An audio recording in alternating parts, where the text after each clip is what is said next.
students of class 6. Today I am going to explain chapter 6.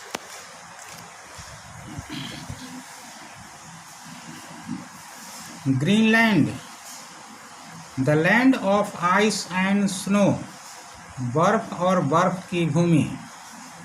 You know that the area between the Arctic Circle and the North Pole comes in Freddy zones.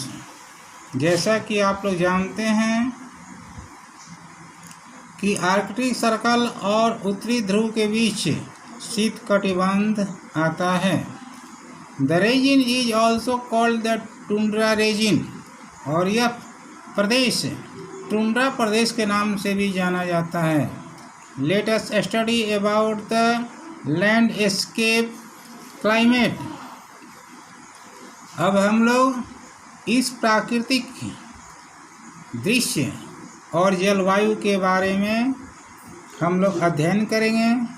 Wild life, जंगली जीवन, vegetation, वनस्पति जीवन, and the life of people in this region by taking the examples of Greenland. वनस्पति जीवन और यहाँ पर रहने वाले क्षेत्र में रहने वाले लोगों के बारे में अब हम लोग उदाहरण लेते हैं.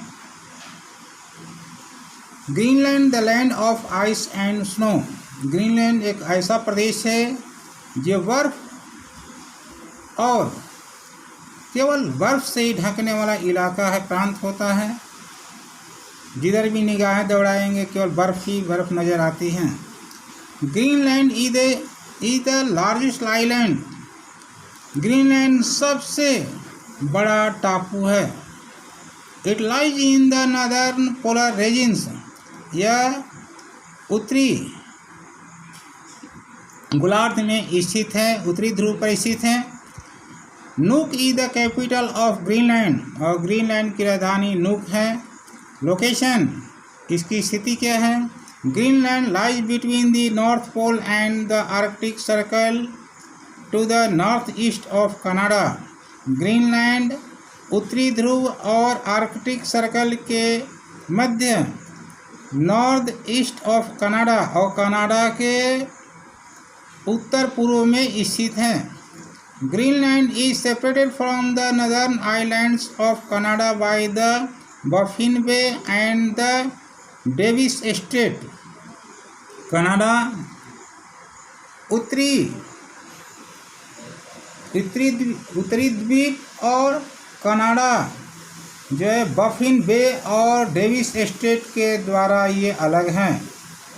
नेबरिंग कंट्री, इसके पड़ोसी देश कौन कौन से हैं?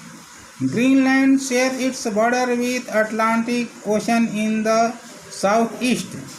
ग्रीनलैंड के दक्षिण पूर्व में अटलांटिक महासागर है. The Greenland Sea in the east, पूर्व में ग्रीनलैंड सागर है. The Arctic Ocean in the north, उत्तर में आर्कटिक महासागर है. And the Baffin Bay in the west, और पश्चिम में बफिन की खाड़ी है. Iceland and Canada are the country nearest to Greenland. Iceland और कनाडा इसके सबसे समीपवर्ती देश हैं. क्लाइमेट, इसकी जलवायु. The climate of Greenland is extremely cold. Greenland की जलवायु अत्यधिक ठंड है. It experiences cool summer and severely cold winter. ऐसा अनुमान लगाया जाता है कि गर्मी का मौसम भी होता है, शीतल युक्त होता है, और जाड़े के बारे में तो पूछना ही क्या है. अत्यंत कष्टदायक ठंड पड़ती है, कड़ाके की सर्दी पड़ती है. More than 80% of the island is covered with thick ice, और इसका 80% भाग जो है बर्फ की मोटी लेयर से ढकी होती है. In summer there is continuous sunlight for weeks at a stretch. और ग्रीष्म ऋतु में सूर्य का प्रकाश जो है लंबवत पड़ता है।